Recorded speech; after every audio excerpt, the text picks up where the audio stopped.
Hey guys, welcome back to the Sped space. It's been almost a year. I apologize for not recording more. I guess a lot of podcast endeavors probably end up exactly like this one did. You get about 10 episodes in and then you stop recording.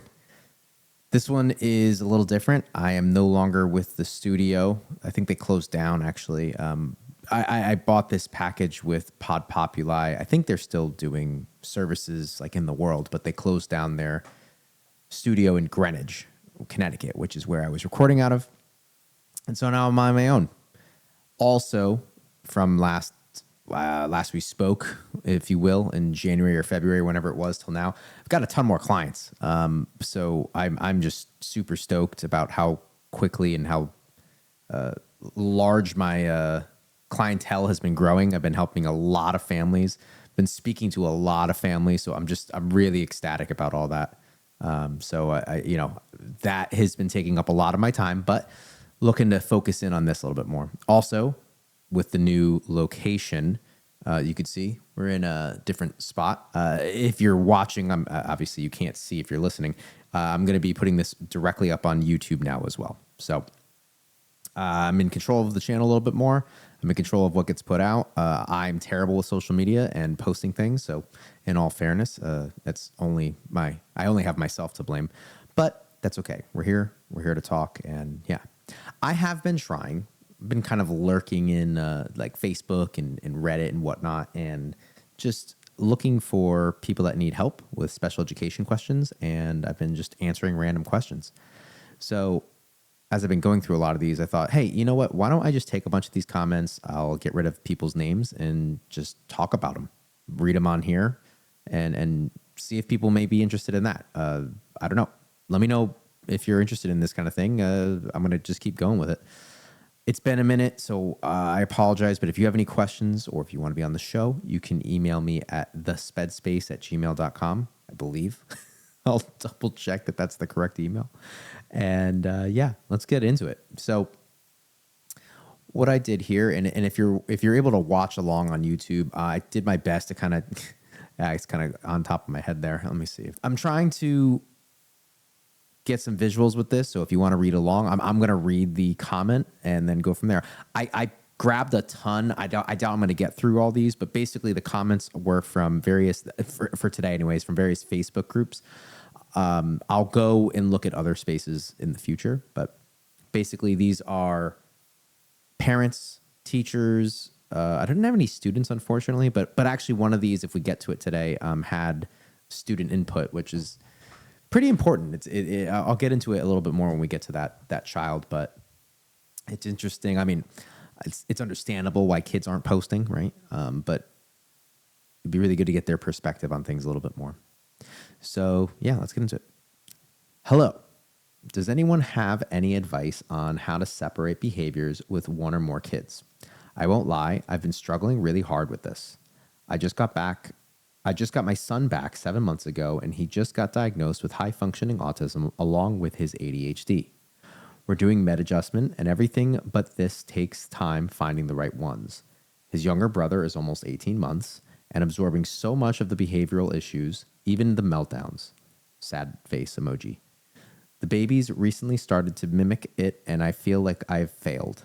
This is so new, and I'm trying to grasp everything that will be from now on and how to keep things at bay. I know it's not impossible, but support is important and advice is appreciated. And then she had a picture posted below of two very cute kids. I'm not going to put that on here, obviously, not to put out anybody's personal information, even though this is on the internet technically, it's out there, but still, no need to potentially broadcast this to a broader audience. Anyway, so first of all, I feel horrible that this woman feels like a failure because the baby is doing what the baby does, which is learn from their environment.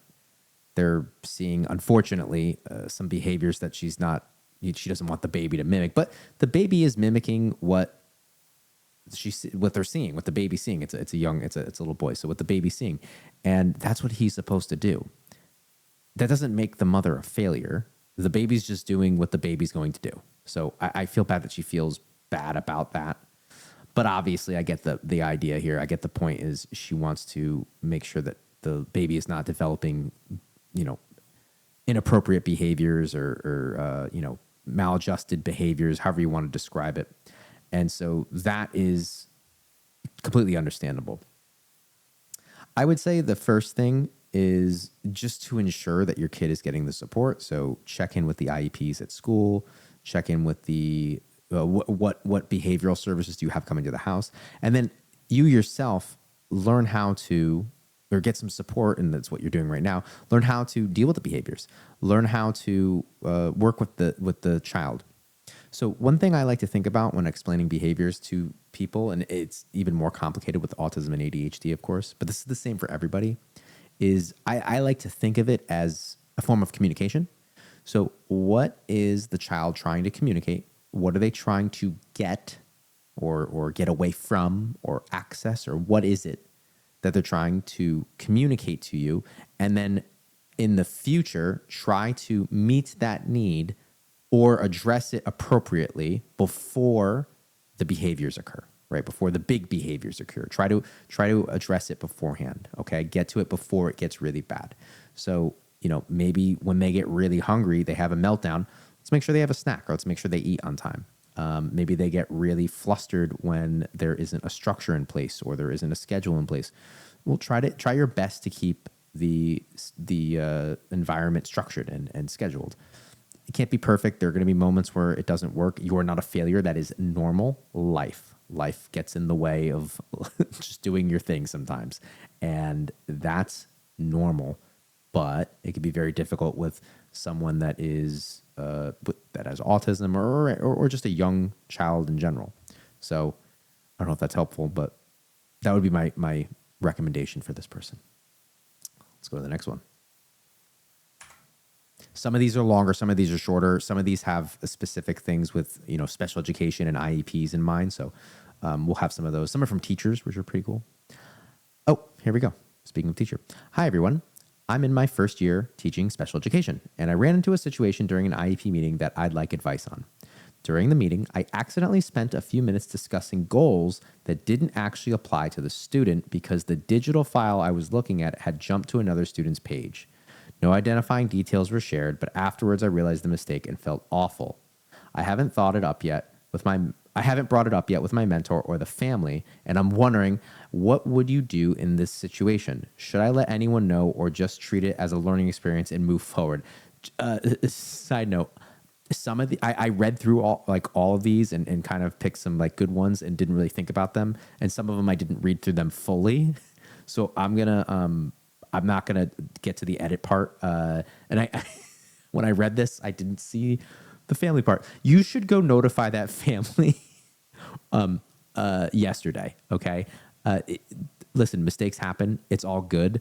But you got to go let the family know immediately, and definitely let your team. I don't know who your mentor is. If your mentor is your administrator, then sure. If your mentor is just a colleague, yes, let them know, but go let the administrators know. Now, here's why this could be a big deal or not a big deal, okay? First of all, you didn't reveal any identifying information for anybody else, so, no harm, no foul with that. So you haven't, done anything wrong by another family.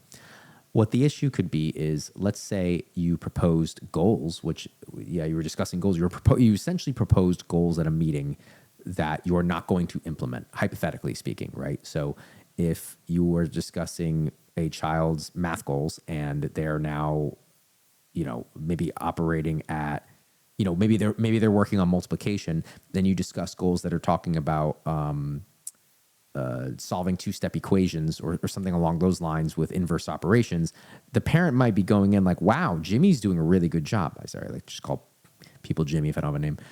Jimmy's doing a really good job, and they're way ahead of where we thought they were. That's giving a false, report or feedback. It's giving false feedback to the parent, thinking that their son's doing a lot better, or worse, right? It could be the other way around, vice versa.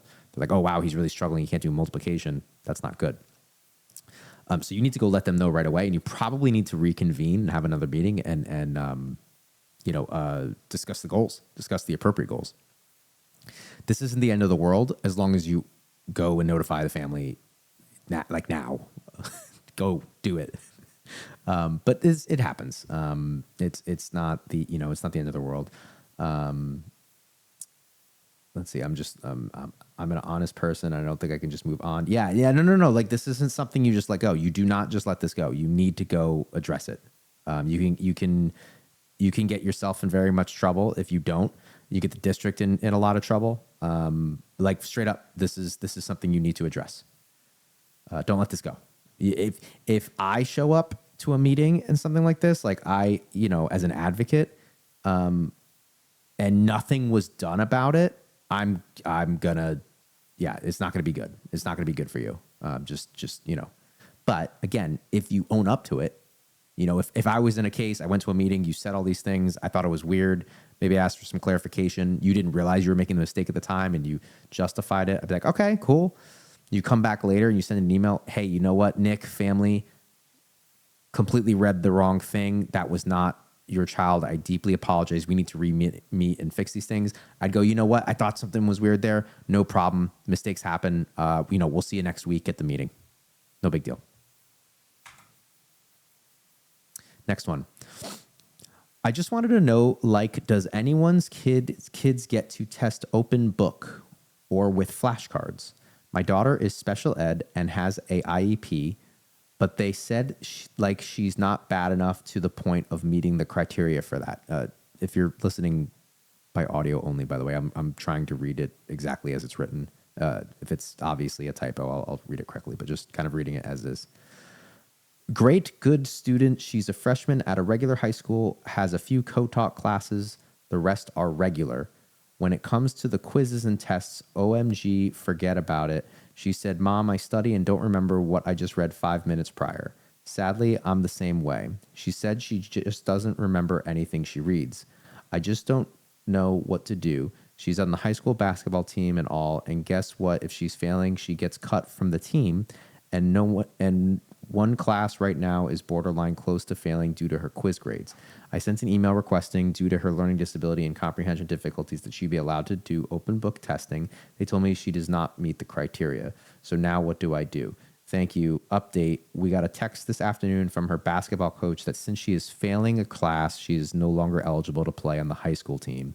She's been playing for the past month and just came home yesterday with her jersey, and we were told she can't play anymore. She is distraught. We both are.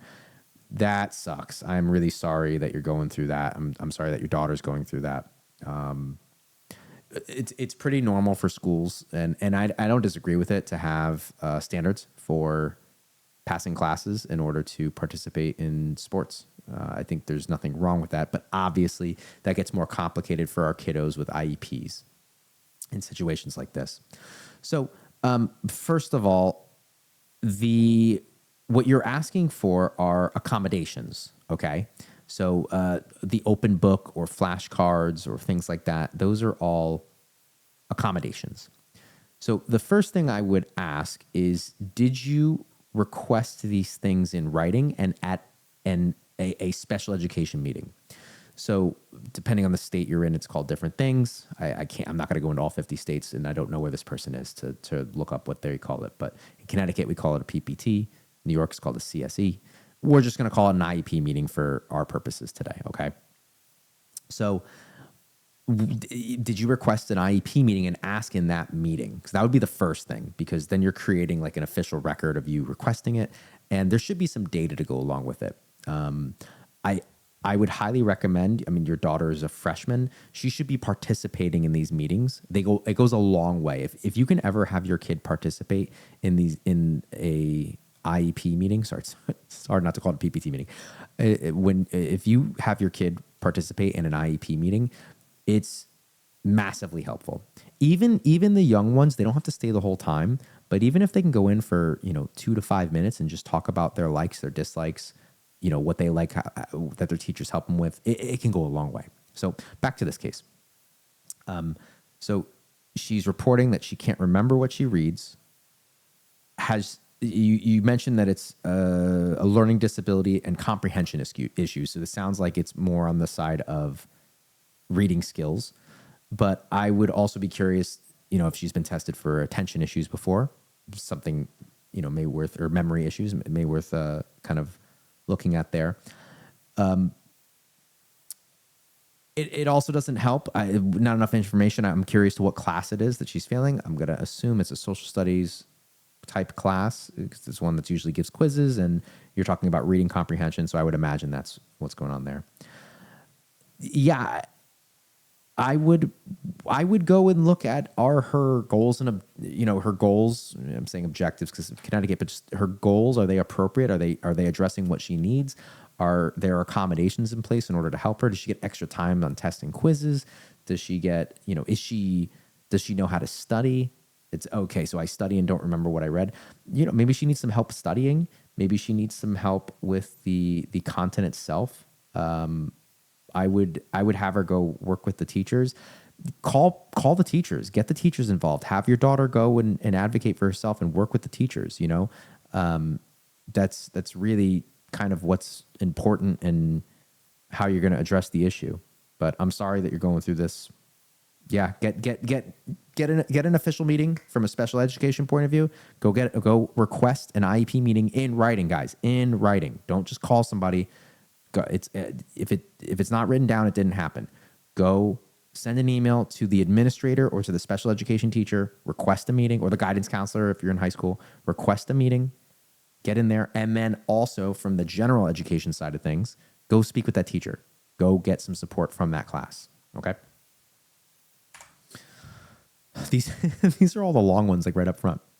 I am in Indiana. I don't know anything about Indiana, but I know federal. So, y'all, I am at a loss. I have begged and begged the school for an IEP and evaluation for my son, 5 kindergarten level 2. This is actually new for me. So in the school system, we usually don't refer to autism as like levels, but I'm part of some of these autism groups and learning the language a little bit more. There's, there's 3 levels to autism, 1 being more high functioning, and then 2 being needing a little bit more support, and then 3 being like heavy support, kind of like round the clock support kind of thing.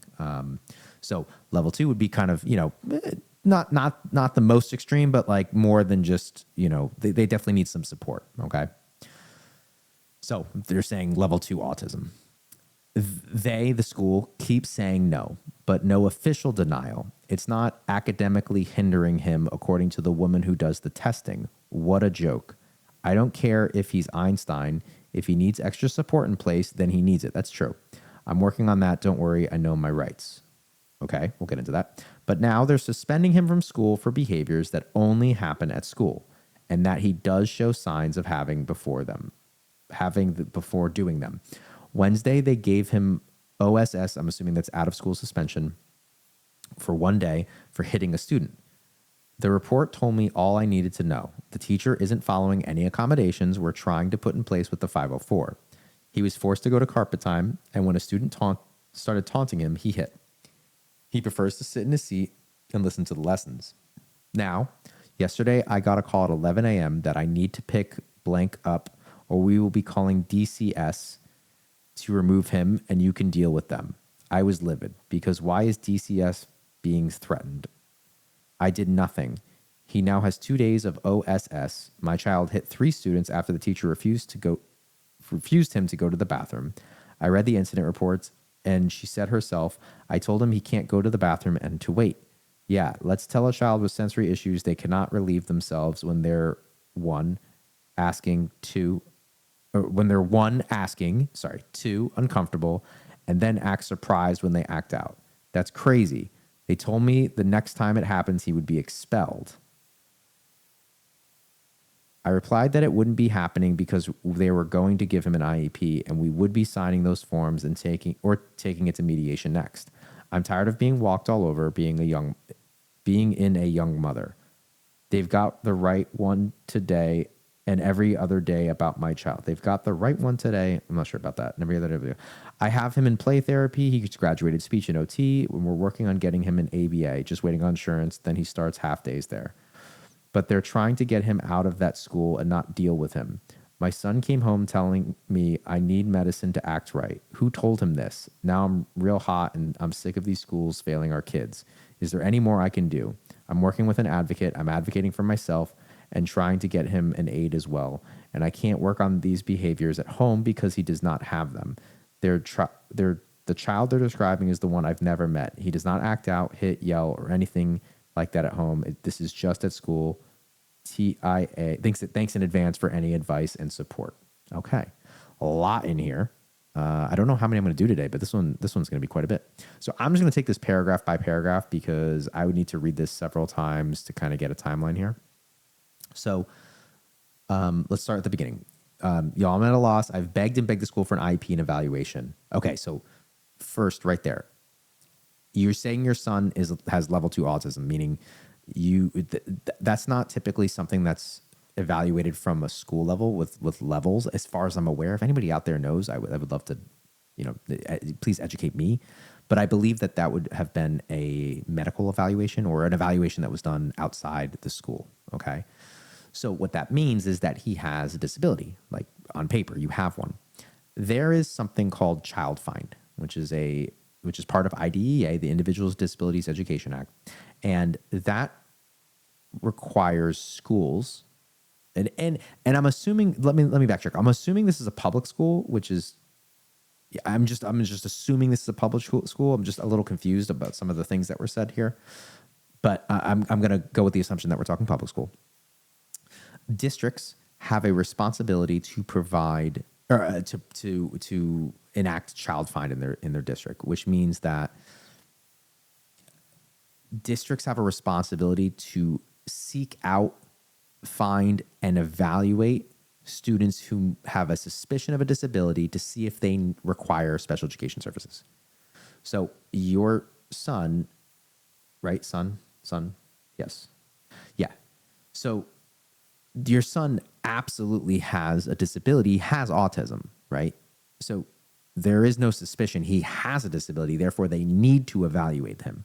So when you're saying that he's not being evaluated, that's a little concerning. But it looks like he was evaluated. So let's just jump ahead because it says it's not academically hindering him, according to the woman who does the testing. So what that sounds like is eligibility determination. So when you go through the special education process, just very quickly, let's say you request testing or someone requests testing, the district says it's appropriate, and they go ahead and test. The next meeting you guys are going to have is called an eligibility determination meeting. And in an eligibility determination meeting, you are going to decide basically 3 things. Does the child have a disability under IDEA? Well, yeah, it has to fall under one of the 13 categories. Autism does. Does the disability have an adverse educational impact? So basically, is the child struggling at school? And then does that struggle rise to the need of specially designed instruction? And that is the literal definition of special education, specially designed instruction. You have to meet all 3 of that criteria in order to qualify for an IEP, for special education services. So it sounds like they've done the evaluation, but at the eligibility determination meeting, they're saying that he does not qualify because it's not academically hindering him. Now, that word is specific here, and I like that you wrote that in. You can qualify. It doesn't need to academically hinder you. In this case, you're using the word hindering. I'm just going to use that as well. It's an educational impact. And education includes academics, but it also includes social emotional, behavioral, communication, fine motor, etc. So just because he's not being academically hindered right now, just because he's doing fine academically, does not mean he would automatically be disqualified from having an IEP, or would the academic impact, or I'm sorry, educational impact would not be a factor. So he's clearly having behaviors at school. There clearly is an educational impact. So we should definitely be considering an IEP. I can see later you mentioned that the teacher isn't following accommodations, and you're trying to put in place with a 504. There's no try. You put it in place.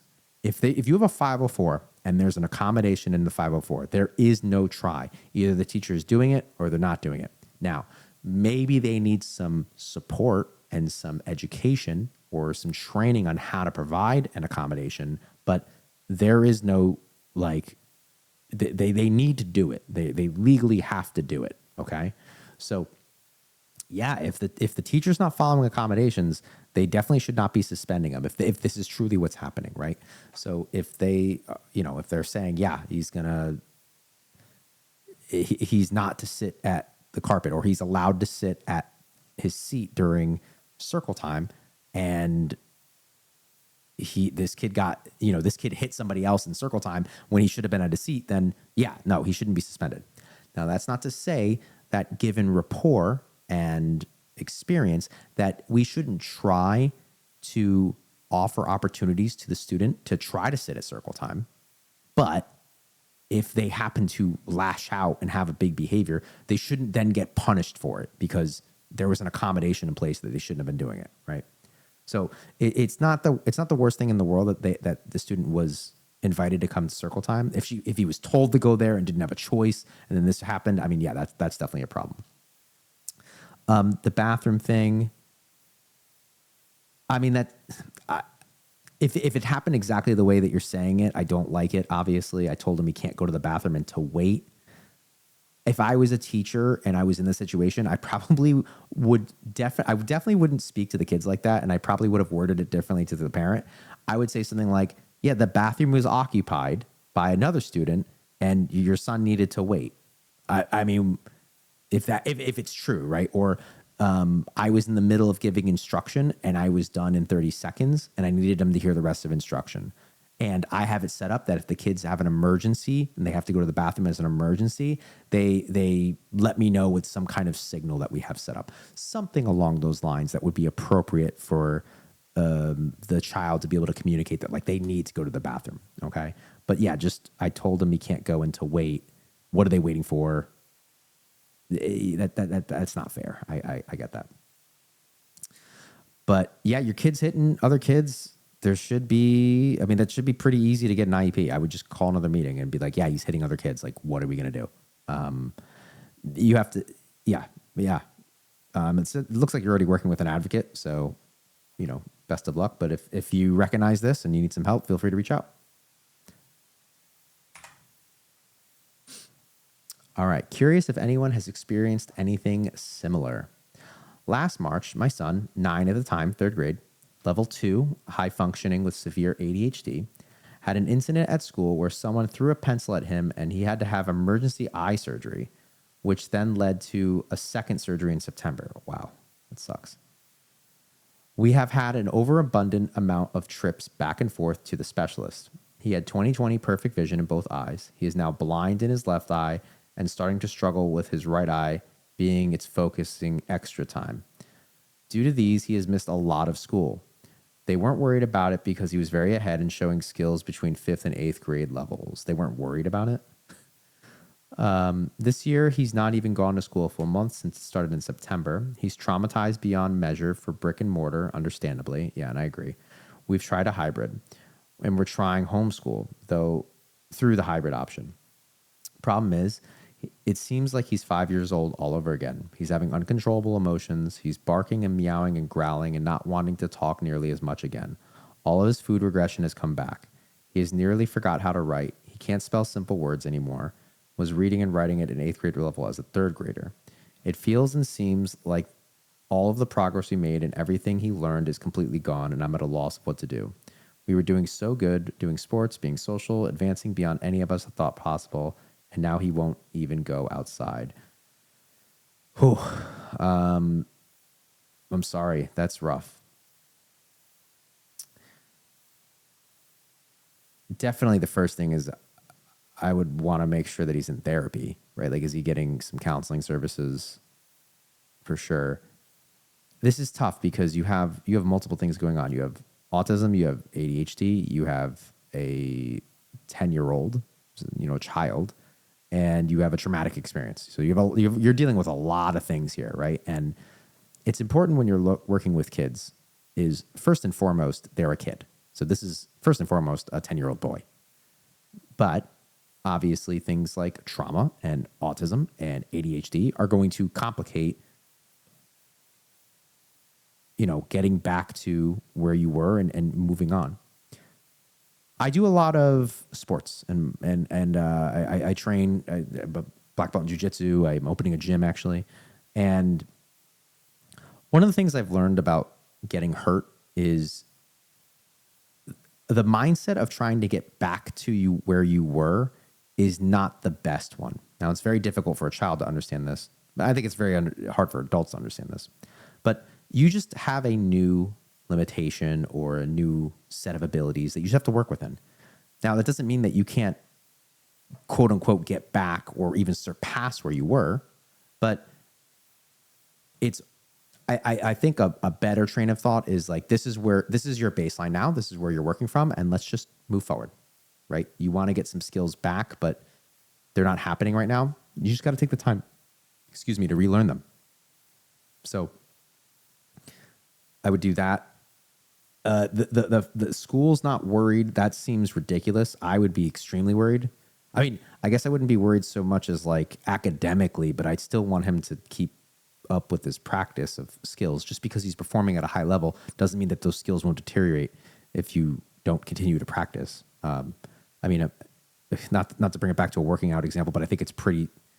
Maybe I shouldn't assume that it's this simple, but like, imagine if you run.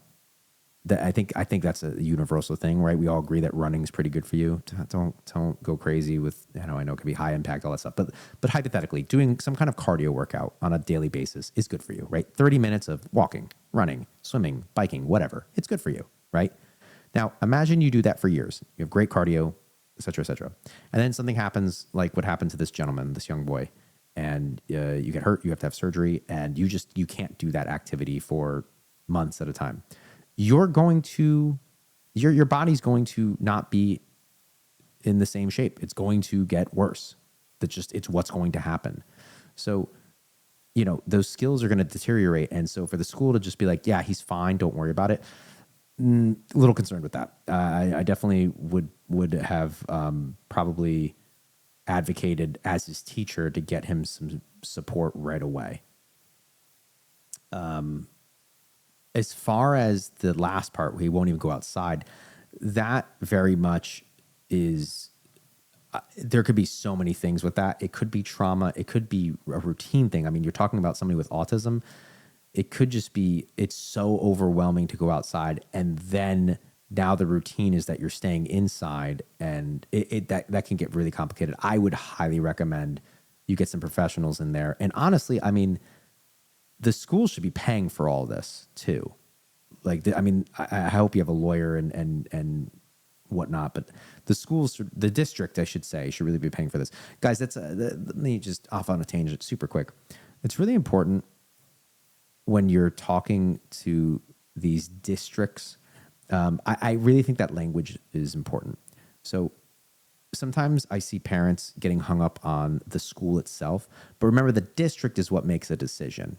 Right, the school. I mean, yes, the people at the school are the ones at the meeting, but it's a district decision. So, going beyond the school and using that language of, okay, the district is proposing, the district is refusing. Are you saying that the district is saying this?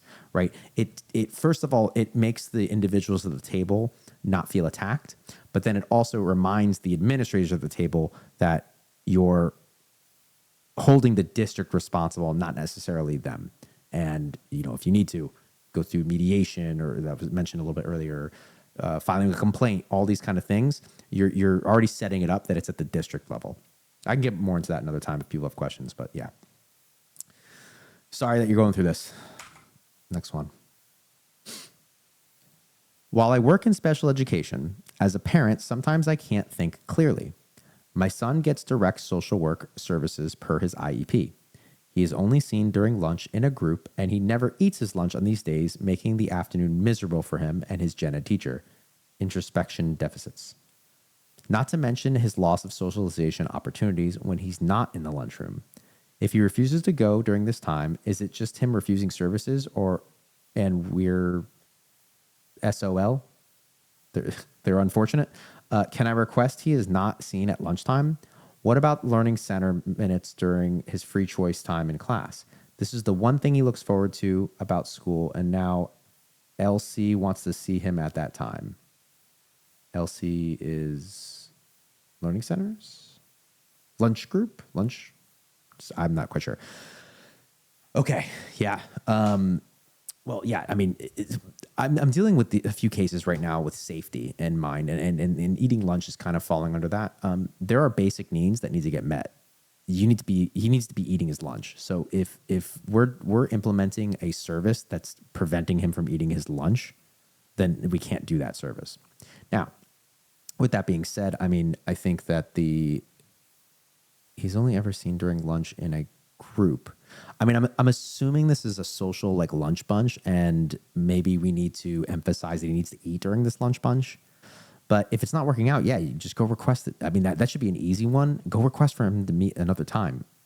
He needs to eat. If he's not eating, that's like this is not a good solution. It's not helping it. Think about how much. I mean, okay, maybe he gets a half hour of social work, and it sounds like he's missing socialization opportunities when he's not in the lunchroom. But he gets a half hour, but then for the rest of the day, he's miserable. Then he's losing out on what hours of academic and other opportunities to be social and learn. It's not, it's not worth it, right? It doesn't make sense just from like a business perspective, right? If you look at it like that, like it's not worth it, right? The return on investment here is no good. So yeah, go ahead and definitely recommend, ask it to change. Oh, learning center minutes, learning in the LC. And then, yeah, say like he doesn't want it during learning center either. So they're gonna have to find another time. Unfortunately, when it comes to services, and it's unfortunate, something's got to give. It's got to happen. It's not going to happen during core classes generally. So reading and math, it's not going to happen. And typically it's also not going to happen during science and social studies if we're talking about, middle school and high school. So that leaves electives, that leaves PE, music, art, there's, opportunities to go during lunch, but obviously in this case, it's not working. Something's got to give. Maybe if there's a homeroom, maybe that's a good time, but yeah, it sucks, but that's how this stuff works. But yeah, you can request that it's not during the learning center time, especially if that's the only time of the day that he looks forward to. Can't be lunch. He needs to eat. Can't be learning centers. It's his one kind of like positive reinforcer. We got to figure out something else. I need help advices. Just had meeting with school and they recommended my son transfer to special education school because of his emotional and behavioral issue. He is high functioning and gifted. My son refused to transfer to special education school and he think it's not a right place to him. I'm so frustrated and I don't know what's the best choice for him. He's 13. I think the school just don't want to deal with him. What can I do right now? I'm just so lost. Oh, I'm sorry you're going through that. That's a tough one. Is it son? Yeah. Was your son at the meeting? I would start with that. Have him at the meeting and have him explain why in front of him because he's privy to hear that. What's the reasoning? I would also want to know, there should be some more information here to really, what's the behavioral issues, right? Are they internal? Then, you probably don't need a transfer. But I mean, if he's like attacking other kids or, it gets complicated there.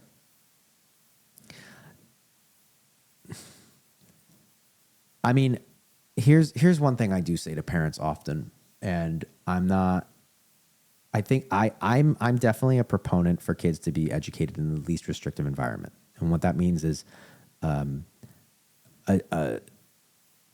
if your son, if you have a child with no disability, no learning difficulties, general education, right? They show up to school, they go to class, they're going to get put into a regular classroom, and they just go to school. That's the least restrictive environment for all kids. And then anything that has a child being removed or adding services or anything is technically making the environment more restrictive.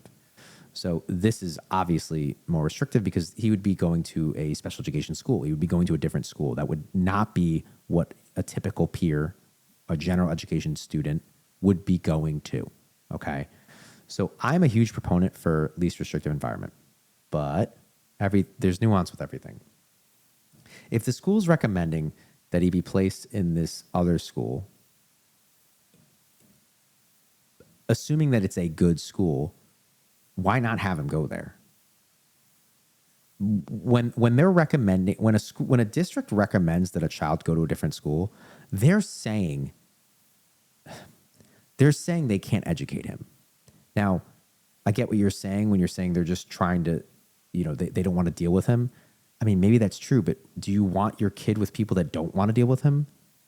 And maybe you do. Maybe you have a sense of justice, and I'm with you because I do too. And you want to hold people accountable, and they should do what's right by your child. But I just sometimes I just like to take a step back and just think like what is best for the kid. If he doesn't want to go, though, I mean that's saying something. I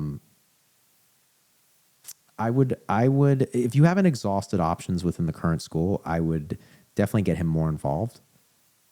Help him understand why the decision was, or why the recommendation was made, and see if they can improve from there.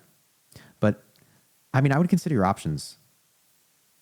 If the school's not bad, if it's a good school, people that are working in that school most likely are working there because they want to work there. Special education isn't really a field that you just get into because it's easy, although I've seen things recently, but we'll get to that at some point. But it's not an easy field, so you don't just do it because it's a job, right? So I don't know. I'm sorry you're going through that. It's a tough one. My son is 19 and got his first job a month ago, working very limited hours at a movie theater, taking tickets and sweeping the floor. He's doing pretty well at the job, it seems, but he needs help to get ready for work, making sure his uniform is on properly, that he wears the right shoes, etc. Does anyone have a kid who has learned these skills over time? He is not there yet, but I'm hoping one day he will be. He has been this way for a long time, very passive. Also, can't get up himself and stay up. His alarm will go off, and I'll just turn it off. So without someone reminding him, he would never make it to work. Okay, so awesome that he has a job. Congratulations. That's huge. He's working at a movie theater. What time does it open would be my question, and because I can't imagine why. I mean, I was 19, so I definitely get like sleeping very late. But at the same time, I mean, I would imagine a movie theater would be opening maybe at the earliest by 10 a.m., right? Like for like maybe a noon show on the weekends. Like I don't even know. I haven't been to the movie theater in so long. But I don't know. I don't know the hours. But so, I mean, that would be my first thing. Like, what time are we waking up here? Like, what time are we talking? And if that's the case, I mean,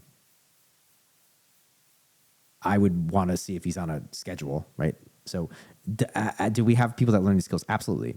Help him prep everything before he goes to bed at night or just the day before. Make sure his uniform's cleaned. Make sure he knows how to do that and lay it out. Make sure he has it all laid out. These are the right shoes. This is that. And, maybe have a spot where he puts that. Like maybe he hangs it up in the closet, like right up front, or maybe he lays it out on, on a chair somewhere, or if he has somewhere in his room that he can put his stuff out on. You have the shirt, the pants, the under, like everything, shirt, pants, underwear, socks, shoes, all laid out. And then when he gets up, takes a shower, puts that on, and gets ready to go to work. As far as him getting up, if the job is understanding of, I'm sorry, this came from an autism parent support group. So the assumption here is that this person has autism. I don't want to just be like, hey, this guy has autism because of this. No. Like we're assuming this person has autism. This young man has autism. So if they're kind of potentially aware of that and are patient and understanding, maybe arrange with them to say, hey, I'm not going to check his alarm today. Please don't punish him. Maybe it's an extra day, or maybe they make sure extra staff is on ready to go. I work with them and let your kid fail. I know it's scary, but let them fail. Let them make mistakes.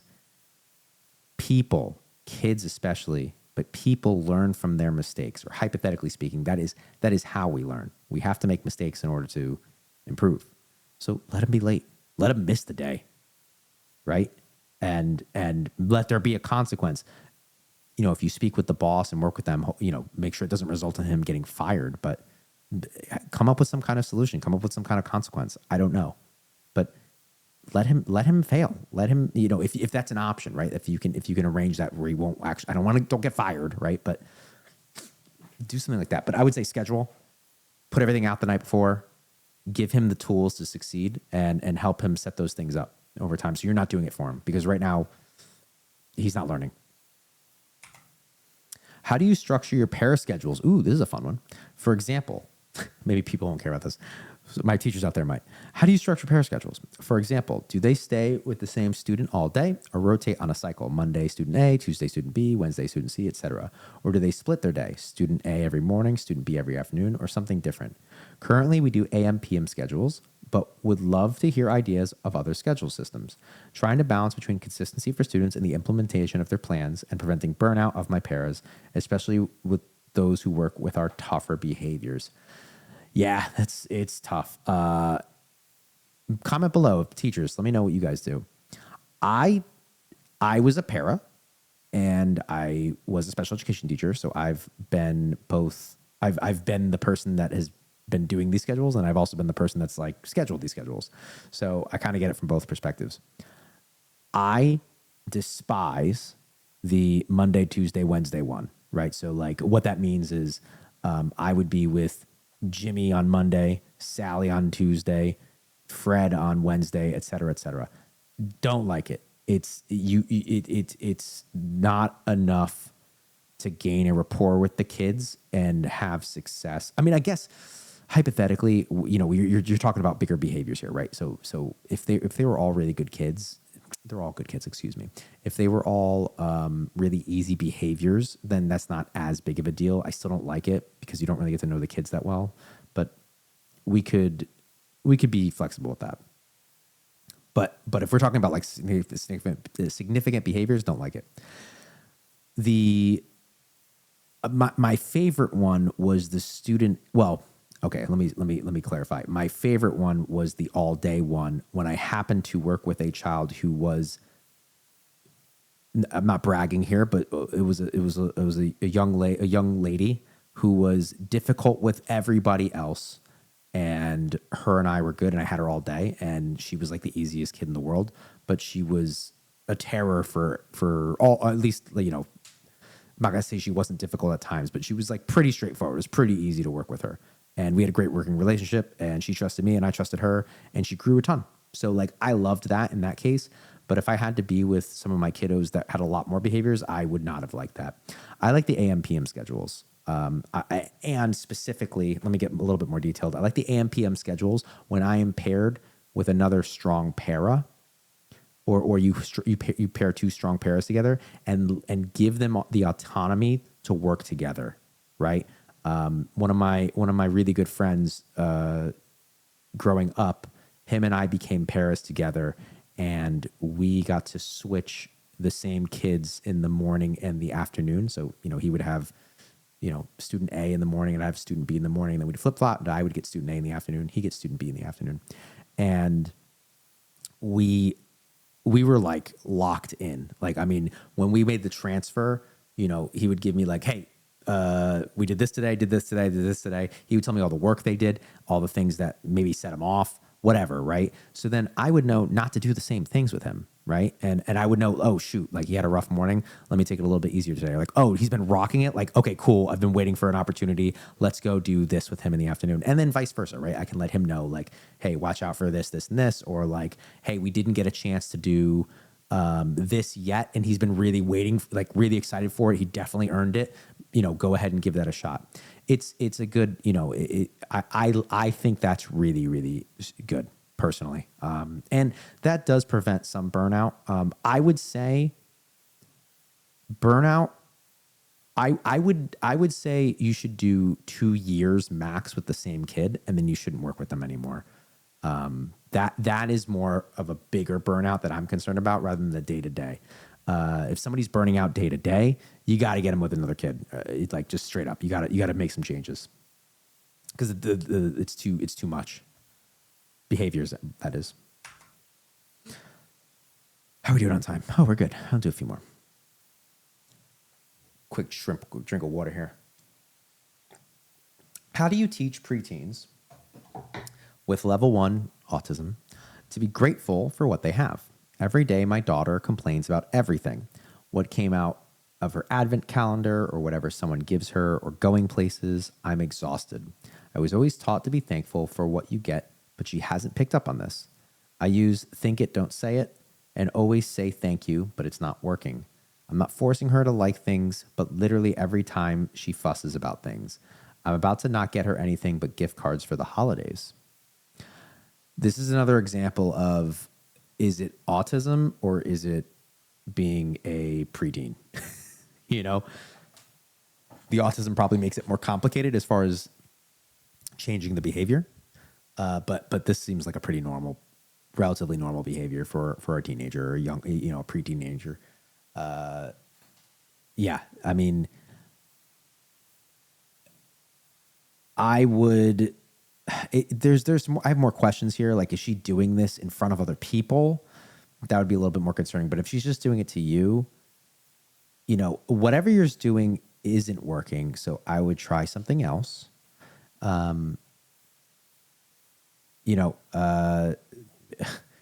could, you could, I don't know. I'm just thinking of like, I feel bad. You're saying you're exhausted. I feel for you. Right. But I'm also just thinking of all the teenagers that I've worked with, the pre-teenagers that I work with that do this kind of thing. So like, I'm imagining them.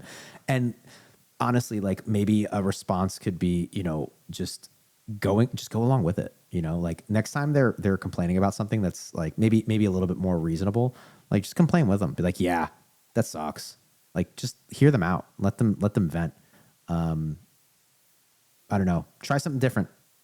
It sounds like you're modeling good behavior and she's not picking up on it. So, get funky with it. Try to see where the breakdown's occurring. Try to see what's the preteen and what's the autism. Sorry, not really helping much with this. This is, if she's not into things, maybe just take them away. Not even take them away, just don't give them to her. If she's gonna complain about things, and be like, all right, we don't need to do it. But I don't know. I don't think that's gonna have the effect that you think it's gonna have about the gift cards for the holidays and whatnot. So I don't know. That wasn't a really good one, I don't think. Best of luck. Okay, please help. Requesting more time for OT and speech therapy and initiation feeding therapy.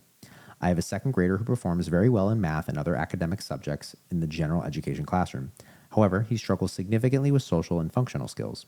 He does not get along with peers, does not participate in group discussions or group work, and prefers to sit different place confined during lunch due to allergy concerns. His general education teacher is kind, but the teacher does not have the time or ability to fully support him in developing peer interactions or guided group play. He is not yet able to talk about safety, initiate communication, or describe basic facts. Although he talks throughout the day, it is mostly about his own specific interests and not interactive in nature. He also has delays in daily living skills. He cannot tie his shoes, manage clothing independently, or meet bathroom needs on his own. He cannot eat independently. Currently, he receives only 15 minutes per week of OT and 30 minutes per week of speech therapy. Given how far behind he is in his functional, social, and communication skills compared to his peers, and how this impacts his frustration, anxiety, and isolation at school, it seems reasonable to request increased support. We would like to ask for 30 minutes per week of OT and 60 minutes per week of speech therapy. And can we request for feeding therapy at school? He's very obedient, never disrupts the class, and he's been doing well academically. Additional support would help him continue to thrive and address the areas where he needs more guidance. So, long story short, yes, it's definitely appropriate to request. You can always request more. Just call an IEP meeting and you can request more. It's probably reasonable for him to get a little bit more speech therapy and OT therapy. That's fine. But honestly, what I would be thinking is maybe counseling, because it seems like he is able to speak, but it's not interactive in nature. So it may be worthwhile getting some counseling services. And when I say counseling, that could be provided by a school counselor, guidance counselor, or it could be provided by a psychologist. So we're probably looking at a psychologist, but either way, counseling is probably the more appropriate thing in this regards. And then the feeding therapy, yes, you can request that, and that can be done given that there's an academic impact. And that's where it gets tough. But it's very complicated, and I think I would have I'm going through that with a client of mine, and we do have it, but it's not simple, and it would take me a lot longer to explain than I would have. I mean, I guess I have as much time as I want right here, but given that I've already been talking for about an hour, I don't think I can get into it too much. But basically, you just need to prove academic impact, right? How is it preventing him from accessing the curriculum? And in this case, I mean, I would go maybe from a safety perspective. Is he likely to choke, or like, can he not, eat solid foods? Like, what's going on with that? I would want to know, have a better understanding. I wonder if it's like swallow therapy you need, and that potentially could be OT. That potentially could be speech. I don't know, but yeah, you could definitely ask for more. Just it does seem reasonable to ask for more. You need data, right? You need to show these things. I would want to get counseling services, and then I would want to get accommodations and goals put into play that would, not force isn't the right word, but require the teacher to start supporting the interaction, right? The guided group play, the peer interactions, right? Have it part of his IEP. Generally, get everything part of the IEP. That's how you're actually going to get these services to support these students. Completely lost. My 2.5-year-old daughter was diagnosed yesterday with level 3 autism, and to say I was shocked was an understatement. I expected either a mild autism or just the speech delay, which she has been in speech and language therapy for almost a year. This took me by complete surprise since they said level 3 was the most severe. Reading the 10-page report where my daughter was basically ripped apart absolutely gutted me. I've heard this is a very supportive community, and I guess this is a new home for me. This is the autism support group on Facebook. But man, this one stings, and having had her at 44 years old, I fear I will not be here forever to protect her and take care of her. Feel like our entire lives are about to change, and it's scary, and I just feel so sad and unsure how to make the best decisions for her. I'm so sorry. I can't even imagine. The reason I picked this one is this line. This took me by complete surprise since they said level 3 was the most severe. Reading, there might be a comma or period there. This part specifically. Reading the 10-page report where my daughter was basically ripped apart absolutely gutted me. The reason I picked this one is I've had a lot of families don't call an advocate if everything is going well, right? Very rarely, I should say. I have a few clients that just genuinely wanted to understand the process better. They got an IEP. They wanted me to take a look at it and give my opinion. That happens, okay? But I've had quite a bit where people get in touch with me and are irate about the evaluations. They say that they said horrible things about their kid and this and that.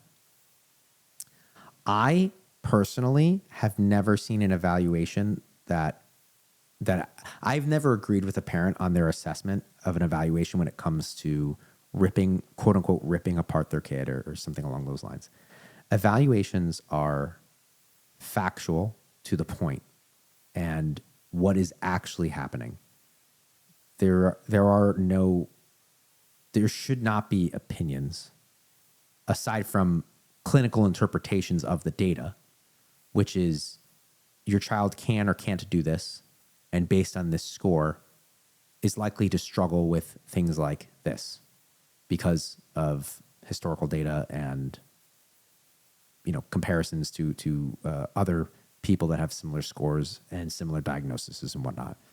Now, is it tough to read something like that? I can imagine, yeah, sure. But it sucks because sometimes parents will take that as a personal attack and will get very upset and get kind of off the mark of what we're doing here, of what the purpose of the evaluation is, which is in order to better understand your child and how to support them. So yeah, this is, yeah.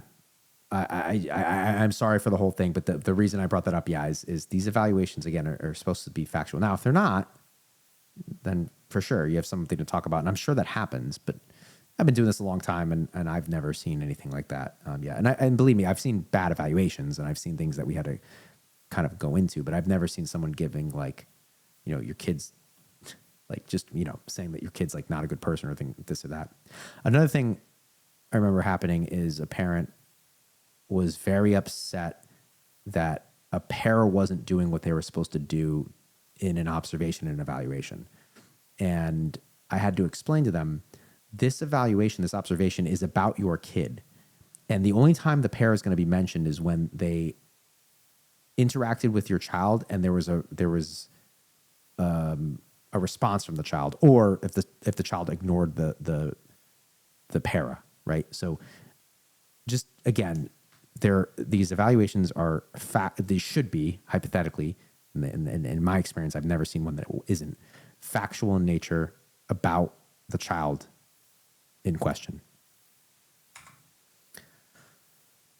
My 6-year-old is in first grade. The last 2 years, he's had amazing teachers who, this one.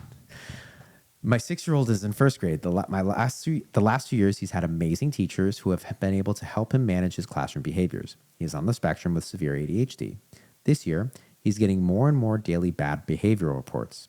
I asked the school to have him see their counselor psychologist. He and the teacher told me he needs to also see one outside of school. The one we saw outside of school did absolutely nothing to help. 8 minutes into the hour appointment, he said, the school just needs to figure it out. If you need to stop another appointment for us to brainstorm, you can. Ugh. At the last IEP meeting, I mentioned that he might not be getting enough wiggles out, might not be getting enough wiggles out to help him regulate. I was told because it's first grade that they do not get up and move around.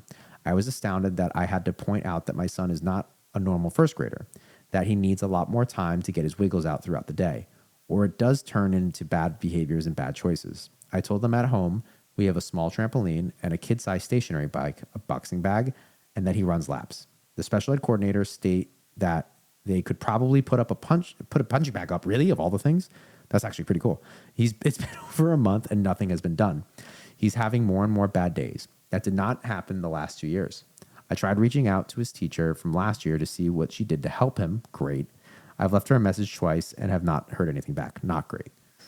I'm not sure she's even getting the messages. I can't believe that a special ed coordinator doesn't have the tools and their arsenal to help someone like my son. He is verbal and highly intelligent. What can I do? How can I help? Okay. This is another example of something that happens all the time and it drives me crazy. Very first or second line, technically. The last 2 years, he's had amazing teachers who have been able to help him manage his classroom behaviors.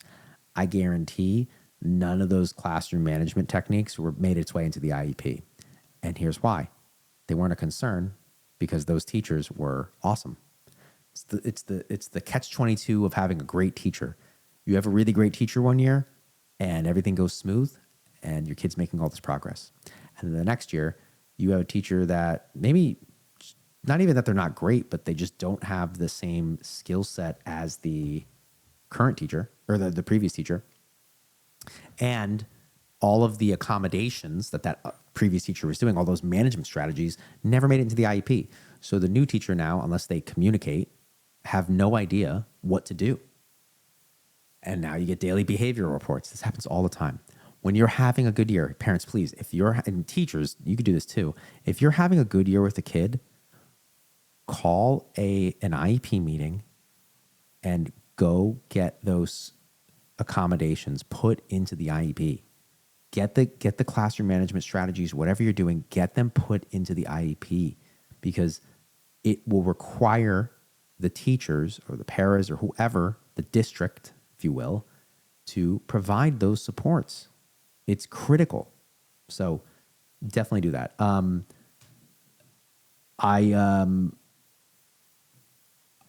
So, and then this is another thing, I was told that because it's first grade, they don't get up and move around as much.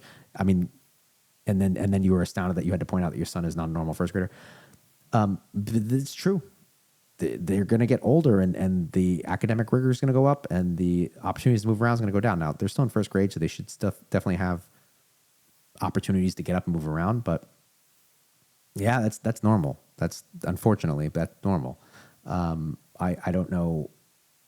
Just kind of those sentences back to back. I don't know if they didn't realize that. The punching bag is dope. Out of all the things you said, I thought the punching bag would be the last thing that they'd put up. So I don't know, but that's pretty cool. Again, was it written to the IEP though, or did they just say that they could try to do that? Get in the IEP. So my 3-year-old daughter was born at 28 weeks. She's tiny, only just came into size 2 to 3 clothes. She attends speech and language therapy and also has been referred for autism. She's a June birthday, so she's very young in her class. Due to start primary 1 next year, and as much as I want her to go, I just worry that she will struggle. She's peeing in the toilet but still poos in her pants. Don't know if this is autism related. Nursery said I have the option for her to do another year at nursery. I don't really want to do that. I want her to go to school. Has anyone been in this position?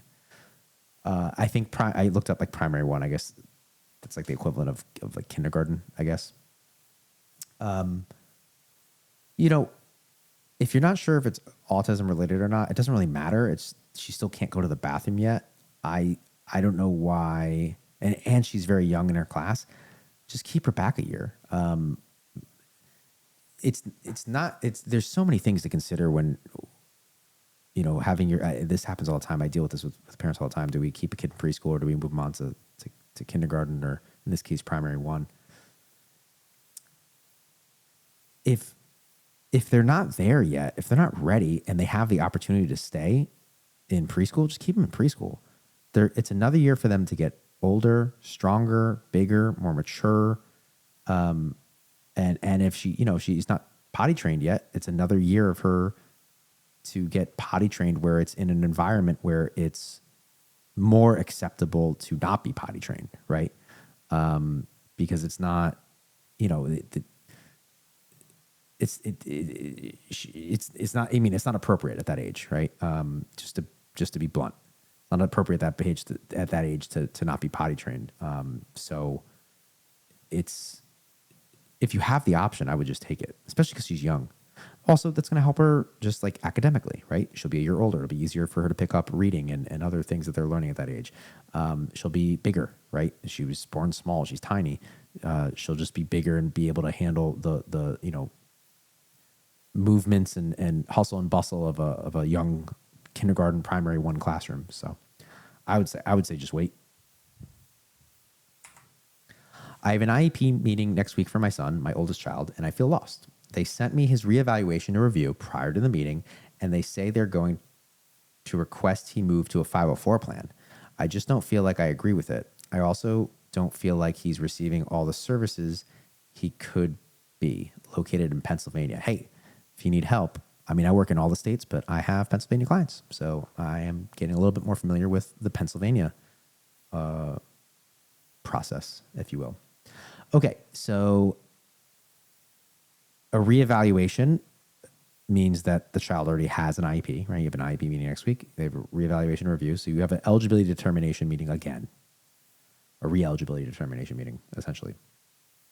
And they're going to request, prior to our meeting, and they are going to request a move. I would say, how do you know that they're going to request that he move to a 504 plan? And remember, so basically, the 3 things you need to look at. Does he have a disability? Yes, he has an IEP. So yes, you have that. Is it having an adverse impact on education? I mean, it had been. Is it still? Is he still not performing up to snuff? And you're saying he's not receiving all the services he could be? Remember, it's appropriate education. So he could be receiving more services, but is he already at an appropriate level? And the last one, does he need specially designed instruction? Or can accommodations, are accommodations enough? Would they suffice to help him get through school? Those are the questions you got to look at. And those are the things you need to think about going into the meeting. Without that information, I can't really offer too much more, but that's what you need to look at. I homeschool, and my 12-year-old son won't let me teach him new concepts. He won't let me help him if something is hard. He just screams that it is stupid and hard. He wants to figure it out by himself, but he can't and just gets more frustrated. For example, he has math practice online. He refuses to work out his math problem on paper. He insists that he can do it in his head. The bigger the number, though, the more he has to hold in his head at a time. He does this even though I give him a worksheet. He just says he doesn't want me to help him or show him how. If I try to explain easier ways to break the problem down for him, he holds his hands over his ears so he can't hear me. He has autistic with ADHD, autism, dyslexia, and dysgraphia. I use accommodations like read aloud, writing some things for him in shorter lessons. The material is at his level. He just seems not to want to move forward with any help. Again, this sounds like, I mean, not that it's normal 12-year-old behavior, but they're seventh grade, in my opinion, is the hardest grade to teach. And the only one that comes close, and maybe, depending, it could be harder, is kindergarten. Seventh grade is hard because they're going through puberty, and it is age appropriate for them to test limits against you. And, you're homeschooling them, your mom or dad, whoever, I think it's mom, I think it was a woman that posted, and you're trying to teach him. And so now he is rebelling, which is somewhat age appropriate. He's testing, which is age appropriate. And then he has autism, ADHD, dyslexia, dysgraphia, a lot of things there.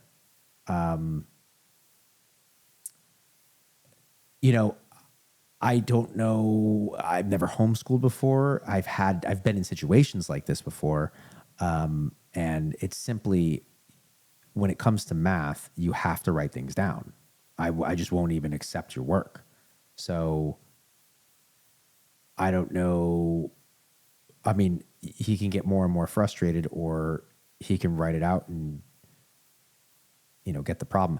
One strategy you could try to use is you can get the problem and sit down at a table. You guys, one of you sit on one side, one of you sit on the other. Same exact problem, and you both do the problem. You could do it on a whiteboard. Maybe you each have a whiteboard, or you can do it on paper, whatever, and then just share it at the end. Do you have the same answer? If you got it right, hey, let's go to the next one. But eventually, obviously, he's going to get to a point where he can't do it because he needs to write the problems out, and it's very difficult. So try to kind of show him, like, listen, you can get these right, but you have to do them on paper. Don't insist that, avoid the power struggle. But, at a certain point, if he wants to advance, he needs to do that. And get him to the point where he wants some help if it's at his level. I mean, you want to find an opportunity where he's being successful, but he's also struggling. It's hard. I mean, there's like a 70-30 ratio of like 70% success, 30% failure, 80% success, 20% failure when you're doing these things. But yeah, it's a tough one. I'm sorry. It's got to do it on paper. Graph paper might help. I'm having such a hard time being a special education teacher. Okay. Not because of the kids, but because of the paras. I don't want to manage grown adults that should expect to work when they show up. I don't want to manage grown adults that should expect to work when they grow up. Okay, I don't know. It seems like they are upset they have to work with kids that scream and refuse to sit in a classroom. Today, I asked them to take data, and they complained about me to administration. I know I'm new at this job, but when I was a para, I collected data on kids all the time. It's to the point that I didn't want to keep my job. Any advice would be appreciated. Have you complained to the administration about the paras? Ooh, that might be one. I would sit down with the paras, maybe one at a time, or maybe as a group, and just be like, hey, what's the deal? Like, what's the issue that you're having? Like, what, maybe they don't have the tools to work with the kids that scream or refuse to sit. Like, maybe they don't know how to. Do they know how?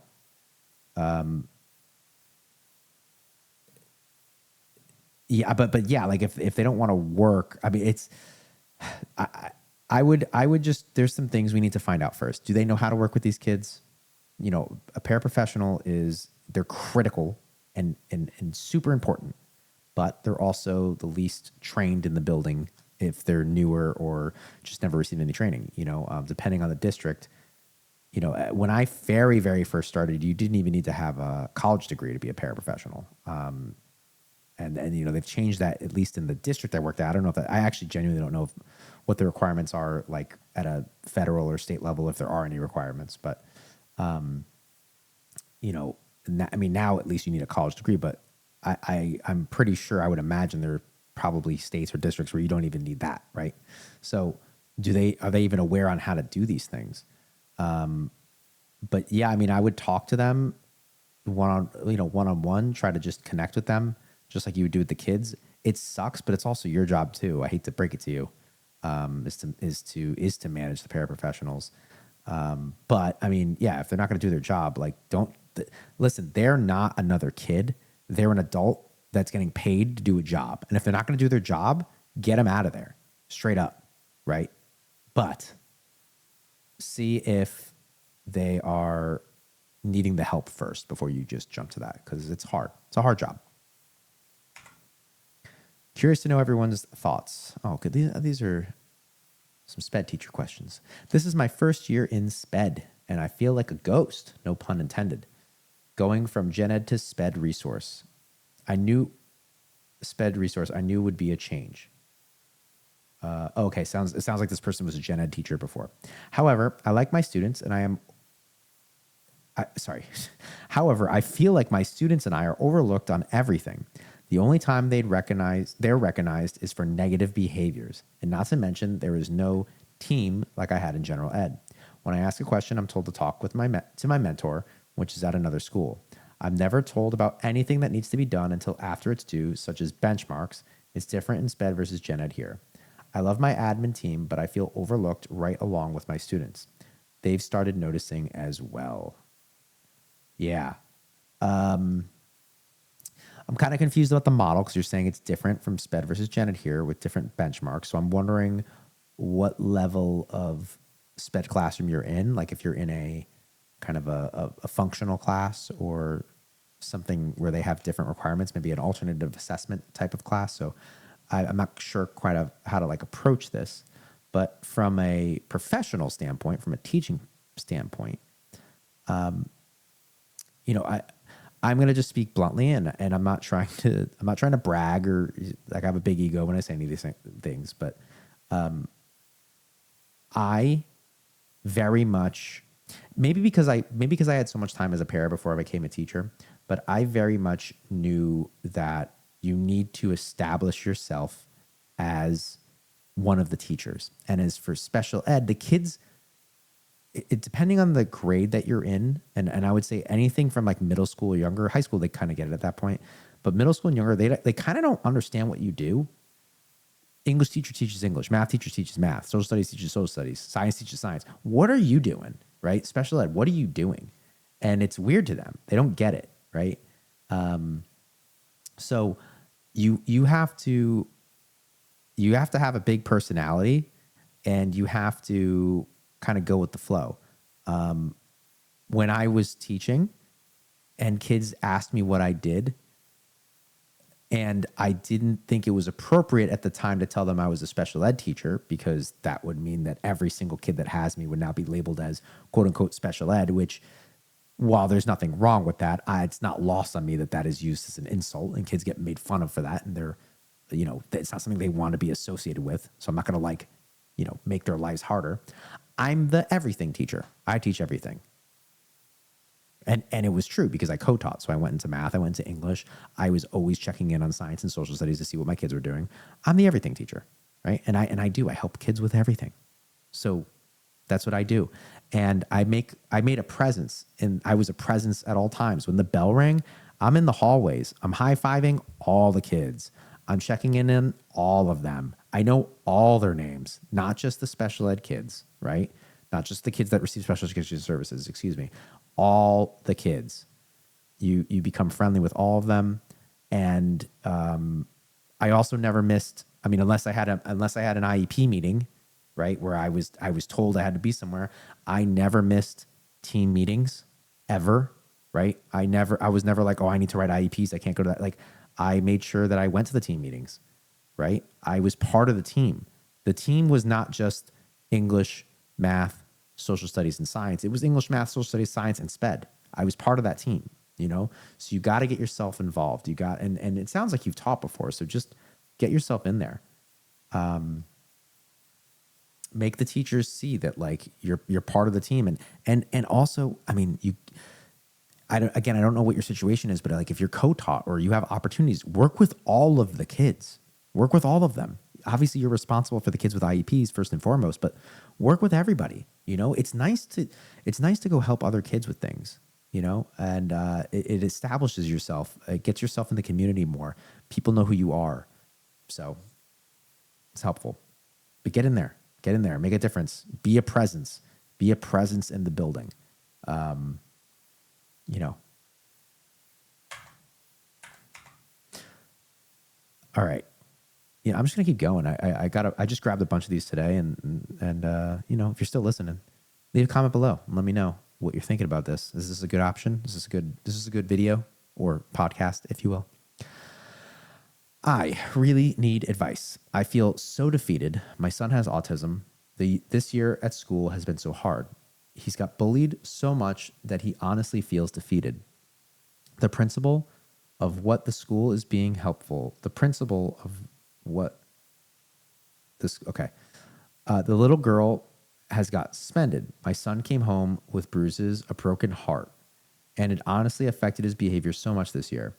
He says daily now how he hates his life. He says he's useless. I don't know what to do to help him. I tell him every day, so many times a day, I love him. I give him hugs all the time. He's great on weekends with school days are so hard. He's great on weekends with school days are so hard. He got suspended this week because a little girl was cussing at him and he cussed back at her, which I know is not okay.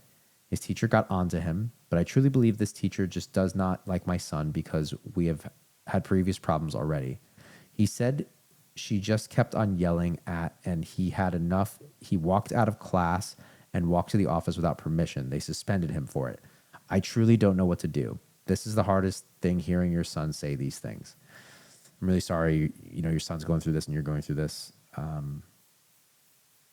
I remember I was bullied quite a bit in second grade, and it was tough. I definitely did not enjoy life at that time either. So I'm sorry he's going through this.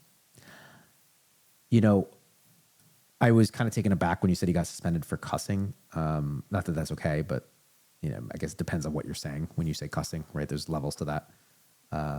But you know, now I see he walked out of class and walked out the office without permission, and he got suspended for it.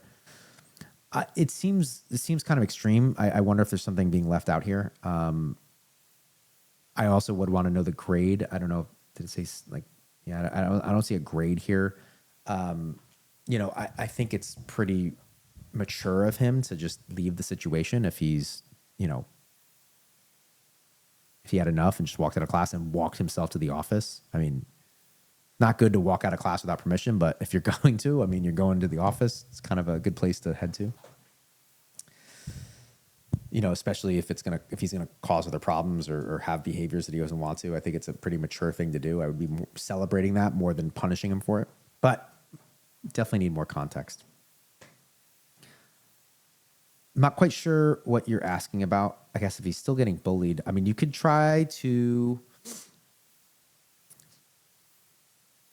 I need to learn a lot more about bullying. This kind of like goes beyond special education, so it's a little bit outside my area of expertise. But I know that you can potentially initiate a bullying investigation, and that might be something you could look into for this if it hasn't been done already. As far as the teacher not liking your son, you know, it definitely happens. I'm not going to say it doesn't, but it's so rare that I meet teachers that like genuinely don't like a kid. Like they might get annoyed with a behavior or annoyed by a kid, but not liking a kid is pretty extreme, especially kids with autism. Like, you know, teachers are pretty understanding with kids with disabilities, and especially something like autism. I mean, it doesn't mean that it's not easy. I mean, it could be hard and it could be problematic in class, but yeah, yeah, I would try that bullying investigation, and then I'd need more information about the suspension to really give good advice on that one. I have a student that is a true puzzle. He is withdrawn and just sleeps all day. Family says he's sleeping at night and the internet gets cut off at 10. Student is in 8th grade and I can't get him to engage in anything. I've played annoying music and removed anything to keep him from being comfortable. Any thoughts? Oh man. I like that you post about the punishing things that you're doing. Well, if it's not working, then obviously that's not a good thing to do. I wouldn't recommend it in the first place, but it's definitely, I get that. You know, have they taken him to the doctor? Like, have you checked out if something's wrong with him medically? It's tough to approach that because it's like hard with like to say like there, you have a medical concern, but like maybe that's something your admin can do. Maybe you can let the admin know and be like, listen, like maybe he needs to get checked out. Maybe there's something wrong here. God forbid there is something wrong. It's a touchy subject when you get to medical stuff. It could be tough, but as far as I mean, could you have him stand up and work? Is the class? I can't get him to engage in anything. I mean, he's in 8th grade. I mean, does he care about failing? Probably not. I'd be curious about the sleeping at night. The internet gets cut off at 10. I mean, the fact that they even cut off the internet is kind of implying that there's an issue. I wonder if he's still on his phone. I don't mean to give the classic, like, is he engaged? But, like, genuinely, is he, are you, like, what class are you teaching? Like, is it boring? I mean, and sometimes it is. It doesn't give him the right to sleep through class, of course, but, like, I'm not trying to give the stock, like, did you try engaging the student? But like truly, just humor me, reflect on the work that's being given. Is it engaging? Right? Just at least check that out. But yeah, I mean, I would probably refer to a doctor at first and just eliminate that at all, and then go on from there. Would it be unusual or wrong to call another ARD, I guess I'm assuming that's IEP meeting, wherever ARD is, after we just had a student's initial, and now that I've had a day to process and update information, I absolutely do not think the student should be put in my room.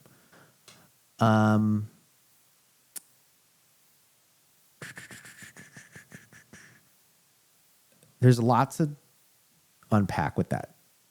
So a student's initial means that it's their initial IEP. So they just got identified. So they didn't have an IEP before. Now they have an IEP. And you've had a day to process. So when you have an initial, you have a bunch of evaluations done. And assuming you were part of that team and you were part of the decision for him to go into your room, which I would imagine you would be, you should have had access to all of the data and should have had that ready to go at the meeting. So in that case, I would say, no, it's not appropriate to do that because you should have been prepared. Now, if you were at the meeting, if you weren't at the meeting, and they kind of just like plopped the kid in your room and didn't get your input, then maybe it would be appropriate, but still you haven't worked with him yet.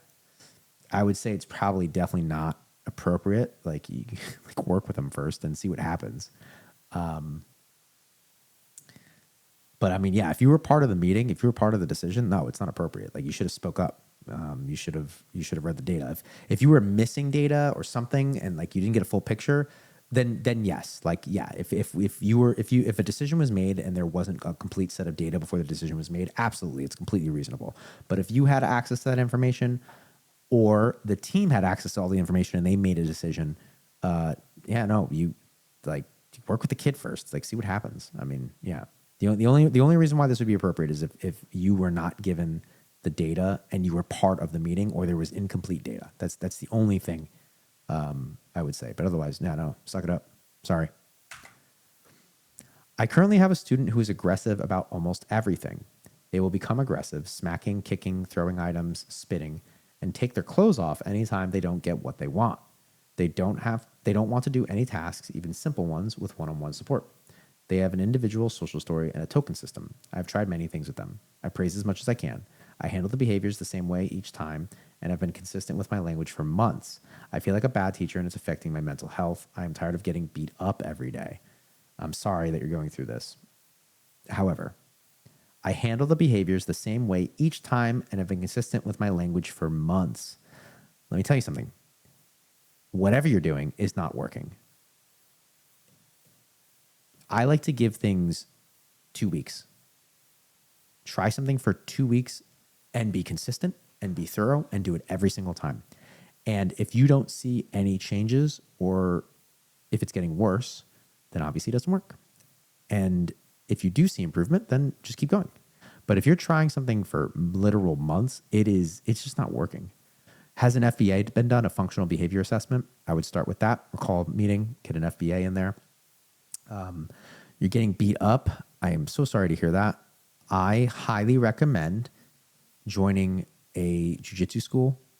There's so many around nowadays that I'm sure there's most likely something by you. I promise everyone here, if you do jiu-jitsu if you can train consistently for a year, you go, I mean, ideally you go 4 times a week, but I know that's ridiculous. If you can go twice a week for a year, I promise you, you will be amazed at how easily you can keep yourself safe against these kiddos. I promise you. I promise you. It's absolutely amazing. So I would recommend that, and it's a good workout. It's something to help. But yeah, I would say that whatever you're trying isn't working because there's not a change. I mean, that's kind of the point of looking at behaviors and keeping track of the data. Are you taking data on this? Keeping them, take ABC data, antecedent behavior, consequence data. If it's not working, try something else. And if it's not working and you're certain that you're doing it correctly, that you're implementing it with fidelity, you need to try something else. How can I stop my 2-year-old from keeping her bedroom light on at bedtime? I'm exhausted. I've tried turning it off. She gets out of her big girl bed and turns it right back on. She turns it on in the middle of the night if she wakes up and notices it's off. I don't want her waking up her other siblings, and I'm tired of waiting until she's asleep before I can turn off the light and get some sleep myself. To add, because I was tired, I forgot to put it down for some reason. She does share a room, and we have a lamp right next to her bunk bed that's on 24/7.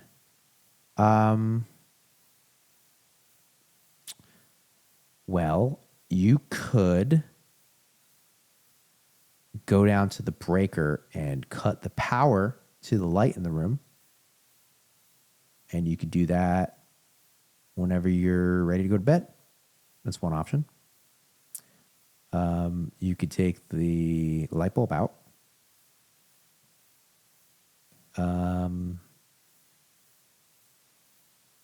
Yeah. I don't know about that one. Yeah, I'll just cut the power, turn it back on in the morning. It's probably not the best. It's the best suggestion I got right now. I don't know. It's hard. I mean, if you're not there, it's really hard to correct the behavior. Yeah, that probably results in her waking up the other kids. I mean, I wonder how old your other siblings are. Maybe they can just, yeah,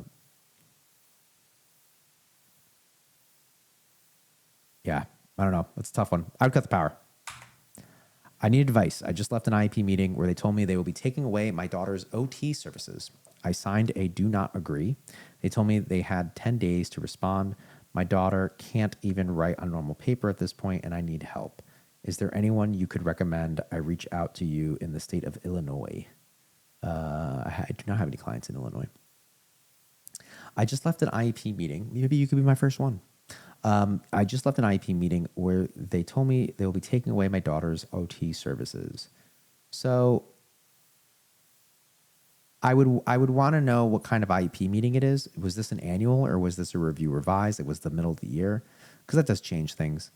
And technically, an annual is a brand new IEP every year, so they wouldn't really be necessarily taking it away. They just wouldn't be offering it because they don't think it's appropriate. I get that that's semantics, but it matters because the fact that you signed a do not agree and they're saying they have 10 days to respond makes me think that this is a program review or a review revised in the middle of the year where they're recommending that they don't do services anymore. So my question would be, okay, well, when you had the annual, why did we think it was appropriate to continue OT services? And why wasn't it communicated that, if they're able to master this objective or this skill, we're thinking about discontinuing OT services? Was there an evaluation done? Typically, there needs to be an evaluation if you're going to remove services. They told me they had 10 days to respond. Yeah, so I'm thinking this is a review revise, and you're not agreeing, so they have to take it up to the next level. My daughter can't even write a normal paper at this point, and I need help. I would. I would request more evaluations, right? Like if they're saying that they want to remove services and you're saying that she can't write a normal paper, there needs to be some evaluations done about her writing and her fine motor. I would request that. Oh, and that's it. Cool. Wow. I had like a decent amount of those. An hour and 36 minutes. Sweet. Works for me. Had a good time. I hope you guys had a good time. This has been the Sped Space. Welcome back. Hopefully I'll be doing this more. If you have any questions, reach out, leave a comment below. I'm going to be posting this hopefully everywhere. It's probably going to go up on YouTube first because I'm going to have to figure out how to get it back on Spotify. But thank you guys. I'm glad to be back. I'll be doing this more consistently. Hopefully we'll find an opportunity to get some more people on the show. But in the meantime, I'll be doing, if this was enjoyable, I'll do something like this. I'll try to do some shorter episodes as well and kind of dive into things. I've had so many opportunities to speak with people this year. It's crazy. I'm so thankful for all of my clients and all of even the people that ultimately didn't sign with me, just opportunities to speak with people. I offer free initial consultations. So if you need support, please let me know. I do a free 30-minute consultation. And just very much like this, I hear you out and give you some suggestions and what I would do if I was your advocate, and what I would do in your position and kind of go from there. So not that this is an advertisement for my business, but I've had a lot of good conversations this year. A lot of great opportunities have come up, and I'm definitely growing in this role. I'm definitely getting to a point too where I am losing my patience is not the right way to describe it, but I'm getting to the point where I'm starting to become a little bit more to the point with when a district is violating a student's rights. I definitely been looking into I'm just going to start, or I have been just filing complaints and violations and taking people to mediation and whatnot. I didn't realize I could do that. I thought you had to be a lawyer. So definitely changing my practice up a little bit. And I'm happy about that because I'm going to learn a lot more about this whole thing. So yeah. Well, thank you very much for listening. Please give us a follow, like, comment, subscribe, all the fun things on YouTube, on Spotify, or wherever you listen to your podcasts. And I will see you next time. Thank you very much.